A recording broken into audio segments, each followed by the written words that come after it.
Ba-da-ba-ba-ba-da-ba-ba. IEJ Radio. Welcome to IEJ Radio from London. I'm Amélie Cochet. And I'm Clément Pellequer. In this program, we're going to give you a taste of what it's like to be in London. We'll find out why it's one of the most expensive cities in the world. We'll be out and about exploring British culture. And having some fun, too. But first, there is something that makes London a quite special city, and it could be summarized in just one word: multiculturalism. And we're not just talking about the 500,000 French people living here. That's right. In fact, I took a walk around London, and in just 30 minutes I was able to talk to 5 people, all from different backgrounds, as you will hear. Hey, I'm Marie. I'm from Paris, France. Hi, I'm Anna. I'm from Hyderabad in India. Hello, I'm Mona. I am from Cologne in Germany. Hi, I'm William and I'm from Scotland. Hey, I'm Adam and I'm from Cape Town, South Africa. These people are just one example of how London is a multicultural city. Here, we have not just people whose roots are in India, Germany, South Africa, but a huge melting pot of no less than 270 different nationalities. The main reason for that is, of course, the numerous countries or regions formerly governed by the British Empire, such as India, Hong Kong, or the Fiji Islands. More than a quarter of London's population comes from a different ethnic background. You say London is a big melting pot, but it is my understanding that each ethnic group has its own area in the city. Is that right? Absolutely, Clément. And I have a few examples for you. Let's start with maybe the most obvious of them all, Chinatown. The Chinese make up the first largest Asian group in London. Not all of them live in Chinatown, as Chinese food is a huge success in the entire city. Greek people mainly live around Hyde Park, Regent's Park, as well as Chelsea and Kensington. The Bangladeshi community is mainly concentrated around Bethnal Green and Whitechapel, and of course the French mostly live in South Kensington and High Street Kensington, as close as they can be to the French Institute. I guess the obvious question I should be asking now is, how many languages are spoken in London? Well, Clément, no less than 250 different ones. At the moment, 20% of the London population does not have English as a first language. And did you know that London actually has its very own language? Isn't it more of an accent? I think I once heard something about the Cockney accent. That was in the old days. But yes, you're right. It is more a different way to speak than a proper language. It is called MLE, which stands for Multicultural London English. It is mainly spoken in East London and was first nicknamed Jamaican for fake Jamaican. It has been since researched by language experts who say MLE was influenced by West Indian, South Asian, Estuary, and of course Cockney English. It combines slang with a different pronunciation. And is everything you have been talking about something people coming to London should look forward to? It should be. The fact that London has so many different cultures means people here are more open-minded. And I think it is great to know that if you come here, you will meet people from all over the world and get to talk to them, to discover their different customs. I think it all makes moving to London a very fulfilling adventure. Along with Singapore and Paris, London is known to be one of the most expensive cities in the world, and that can be proved when you take a look at the price within the real estate business here. To tell us a bit more about it, here's our reporter Florent Viton, who made up a real estate agent. Indeed, I met David, who has been working in Canaan for 2 years, a retail property company specialized in short-time rent apartments in the center of London, Zone 1. He gave me some prices offered in his company. All the apartments are in Zone 1. I mean, the average price is about 180 to 200 pounds per night. So if you rent for 7 days, it's usually 1,200, 1,300 for a week. Is it your average? Yeah. Yeah. David told me as well that obviously to rent or to buy a flat in London was far more expensive now than a few years ago, but that the prices were probably going to decrease. Anyway, as tourists are not the only clients in real estate, I asked David about the best choice to make for a student to live in London. It's really difficult for them to be able to afford to live in the centre of London because it's very expensive. The most expensive areas of London are Mayfair, Chelsea, Knightsbridge. So even for a very small apartment, they'll end up spending £700-800 a month. So to find a room that's cheaper, like £300 or £400, which is affordable for a student, they will need to travel to Zone 3, 4, that kind of thing. It is not just property that's expensive in London. Shops can be too. Cyberdog is one of the most visited shops in London. It is a trance music and cyber clothing shop in Camden. It specializes in bright fluorescent dance clothing, as well as in accessories such as glow sticks and UV fluorescent items. All the clothes are made in the capital. That's why the items are quite expensive. Our reporter, Alexia Fayard, has more. Cyberdog offers a large selection of futuristic fashion, UV makeup and crazy stuff for parties. It's really the kind of shop that you won't easily forget. When you arrive at the entrance, you feel as if you were in a club. The house music is loud and there are dancers too. But I think a few years back it was some situations. A couple of times I've seen some events like the DJ play music live and stuff like that, so yeah, that's amazing. Each day brings more and more tourists to this trendy shop. For some, Cyberdog is a must visit. Really it's quite good, it's quite nice, it's like a bit, you feel like inside the disco and you want to dance. It's very funny, for example, the glasses are so cute, so I bought one of them. Like more to make party and everything. Even if I think that this is one of the stuff that you have to do here in Camden Town. They don't know about this place and they're like so surprised, that they can see that the Camden is like, this is something Camden, I think that it is so good. Peter, the assistant manager and the resident DJ, explains why Cyberdog is so famous and why the clothes and party stuff are so expensive. I've been working at Cyberdog for the last year and a half. Well, Cyberdog is, you need to know something. Cyberdog is the second touristic attractivity in London. There is 1.5 million people coming in each year. So, yeah, there's any kind of people. There's people who like it, who doesn't like it. There's it's kind of special. You don't see things like that everywhere. So yeah, you like or you don't, and we can't control taste of people. But by myself, I think it's something you really need to see. You really need to see it at least once in your life, even though you don't like it. There's a lot of expensive stuff. Oh no, it's one of the lights. You could imagine that's for sale. But when you get in on the ground floor, one of these UFO lights, which look like a UFO, it's maybe 3 or 4 meters diameter, which is actually for sale, and it must be like 2 or I would say 3 grand. I even don't remember the price. Well, everything is made in London. The manufacturer is in Kennington. So yeah, all of the Cyberdog branded products are designed and made here in London. So you can't sell Londonian quality for Chinese price. That report was by Alexia Fayard. Amélie, stop me if I'm wrong, but it's impossible to speak about the Big Smoke, as London is called, without talking about vintage shops. Sure, Clément. Indeed, visiting a vintage shop is a must thing to do here in London.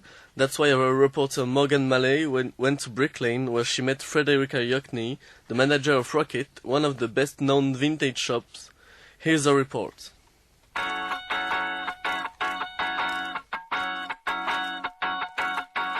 Welcome to Rocket, the temple of vintage stuff, a place of worship for any self-respecting fashion person. Created in 1986, it is an incredible goldmine of vintage treasure. Cool old dresses, denim shorts, crop top, sunglasses and black leather jackets, of course. You can find absolutely everything you want.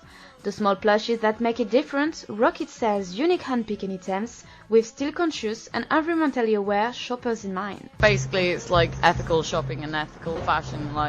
Nowadays, everything's very global and it's very fast-paced. Everything wants something, and it's from Primark. It's £1. God knows how much the person who made it was paid, let alone shipping.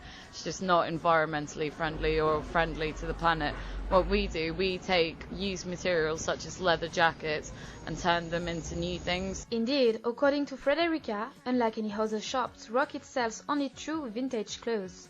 But wait a minute, what is true vintage? True vintage is basically stuff when it goes back past the 90s, and so it's going into the 80s. With this comeback from the 80s, Rocket seduced the fashion world and has been featured by stylists in a number of national newspapers and magazines, including Vogue, Grazia and The Guardian. But don't be put off by this fame. According to Elizabeth, a regular visitor here, Rocket is also renowned for its cheaper prices, as little as £10 for a dress or £5 for a t-shirt. I can find stuff here I can't find anywhere else. It's really good prices, and yeah, it's mostly just everything's kind of one of a kind, so no one else is going to have it. Plenty of good reasons then to set off for the Rocket Shop in Brooklyn, and an opportunity to see true British vintage.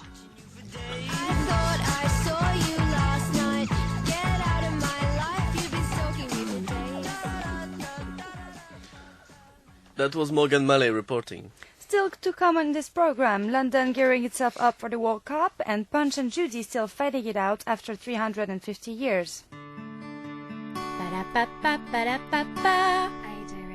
IEJ Radio. London is one of the most popular cities in the world for tourists, and what you can often see in places that are tourist attractions is street performing or busking.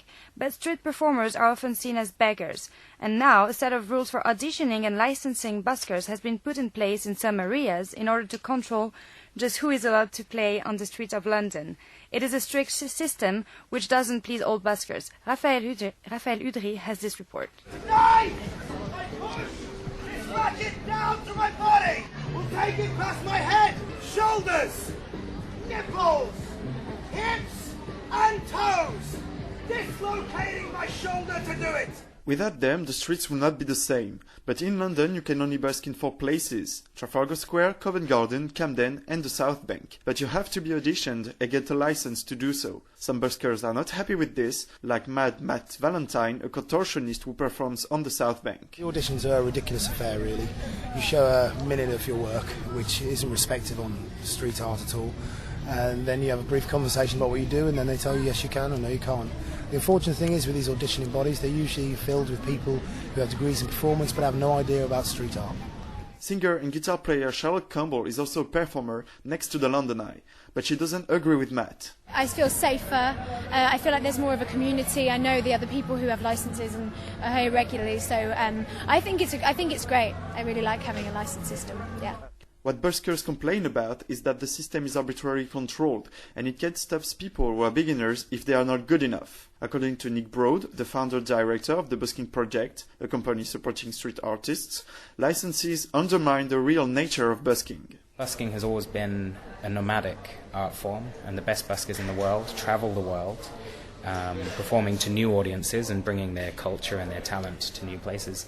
And an audition system immediately cancels that out, because if I'm a busker from a foreign land, it doesn't matter how good I am, I won't be able to busk in your city. London has its own code of practice because each borough is free to make up its own rules regarding busking. Places where busking is allowed are limited as well, and that's an issue, says Adam, a magician in Covent Garden. What I think they should do is really open it up a lot more areas, because there's a lot of good performance areas, but we're just not allowed to perform there. So I really think it's really restrictive, so they should just open it up a lot more pitches. And that could be an idea for the back-busking campaign of London Mayor Boris Johnson. But for the moment, it's wait and see for buskers.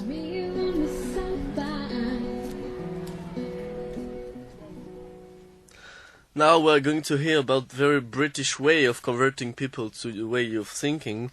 It's called street preaching. Our reporter for IEJ Radio, François-Xavier Consoli, has the story. It may seem a strange way to question a crowd. Alone, in pairs, or sometimes more, the street preachers are those people that we frequently meet at the exit of the subway or the bus stop. Handing out a few copies of a little book, they'll ask you if you want to know more about Jesus, the values of the Quran, and the spirit of religion. I met one of them and wanted to know more about the issue. For how long have you been preaching? 24 years. 24 years? Yeah, 24 years. Not always, but someone showed me what the Bible said. It answered my questions. Yeah. Why do people grow old? Why do people get sick? Why do people die? Why is there so much suffering and violence in the world? What's God's purpose for us? Yeah. For mankind? So Answers is not all those questions. So all those years not that difficult to do that in the street. People are people are present. It's nice to having a conversation with you now. Yeah. If I hadn't been here today, I wouldn't be able to have this conversation. So yeah, that's right. It's a nice thing to do. All recommend it.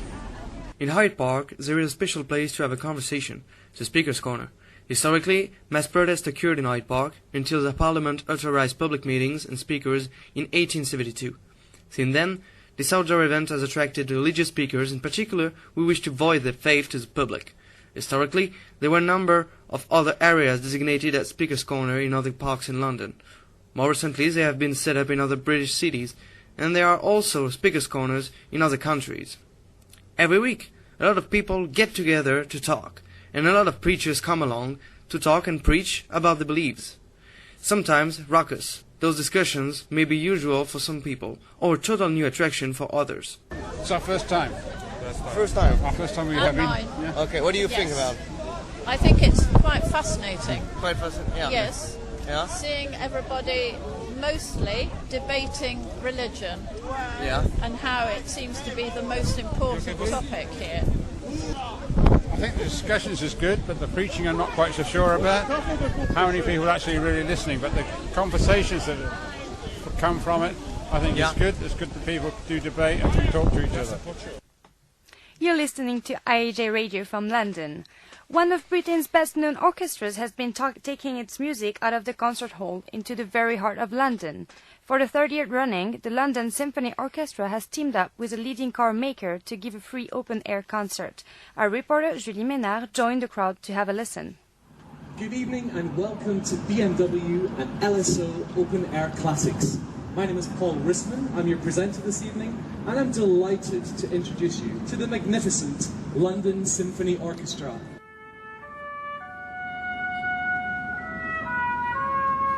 The venue is Trafalgar Square in central London.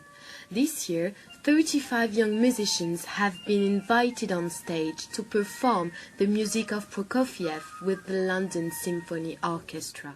The LSO is passionately committed to inspiring the next generation of musicians. And through its LSO On Track programme, young people from 10 East London boroughs experience music making at the highest possible level.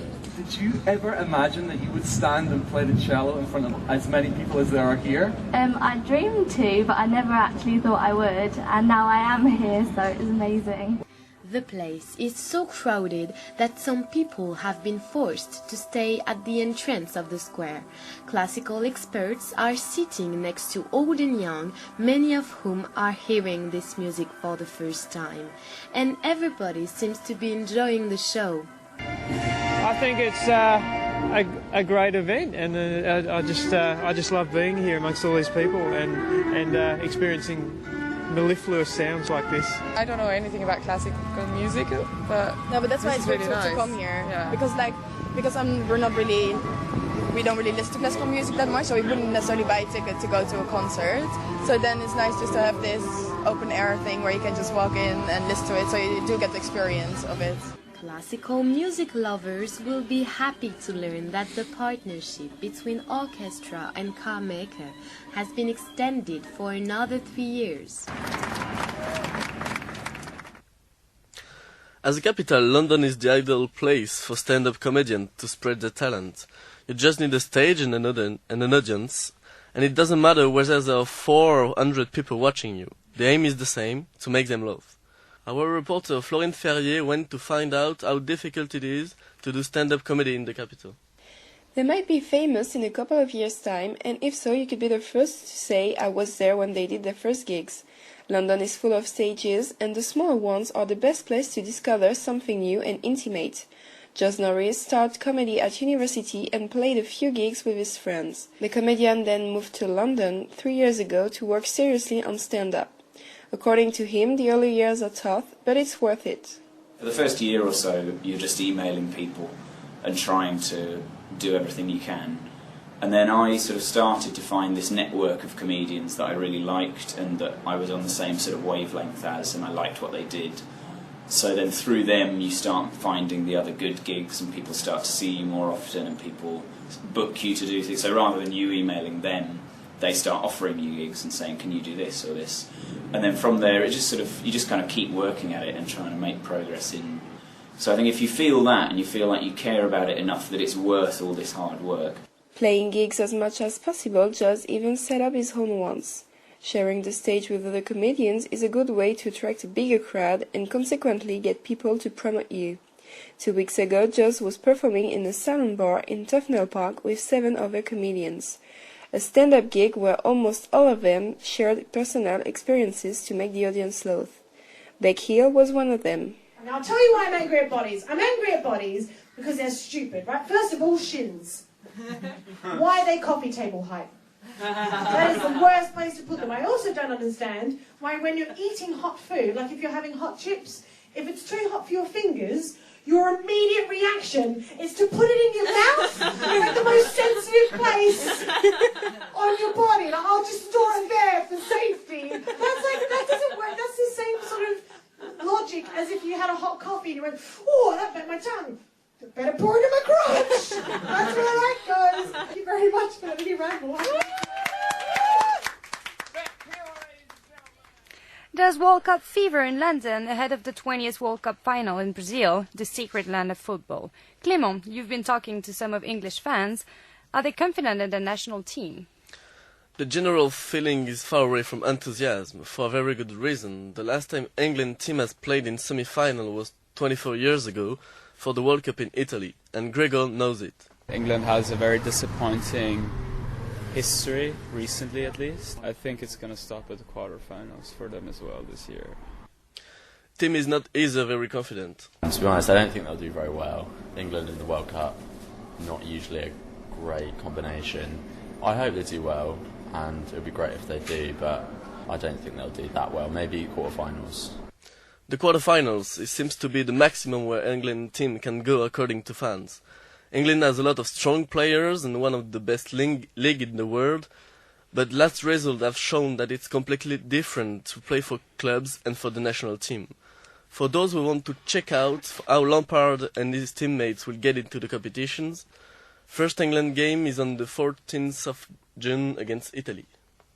On one Sunday in May, London's Covent Garden plays the host to a fair and puppet festival. It's a tradition that goes back 39 years, and this year it celebrated the birthday of one of the most famous puppets of all time, Mr. Punch. In fact, he's 352 years old. Our reporter Megan Lesourd has been taking a look at this very traditional piece of British theatre.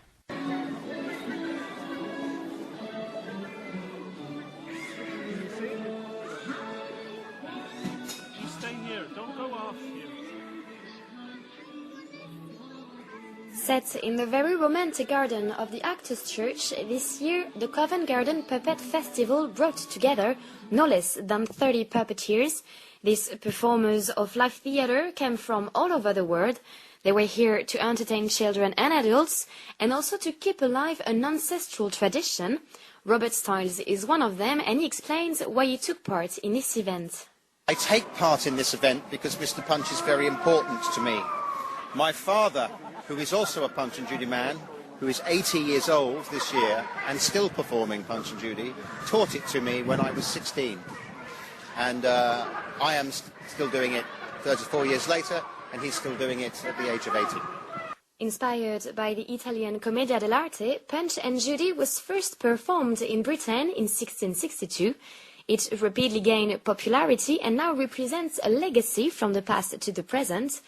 It has become a tradition handed down from generation to generation, but it's one which has to compete with modernity. I think traditions in countries are being worn away. Technology and the advance of new things tends to kind of disregard history. And sometimes the best things are the oldest things. And sometimes something can be so old that it's new. The Covent Garden Puppet Festival gives parents and kids the chance to delve into something that is very much a part of British culture. Its combination of humour and comic violence appeals to both young and old, and it's also a time for puppeteers to find inspiration. You never get so many Punch and Judy men in one space at any time of the year, or indeed in any other country. So it is a good chance for us to kind of see friends and make new ones, and just chat about something that we are very passionate about. The trouble is with a tradition that's 350 years old, there's not much new stuff around. You might pick up a new joke that you quite like. I heard one this afternoon that I really thought was funny, and I think I will have to use it. And there's some nice puppets for sale. Sometimes someone brings something along here that everybody goes, oh, wow, I want to buy that. So, yes, it has surprises to it. The Covent Garden Festival takes place on the second Sunday of every May, and entry is free. It is a perfect opportunity for families to sample British culture and to hold on to a piece of history.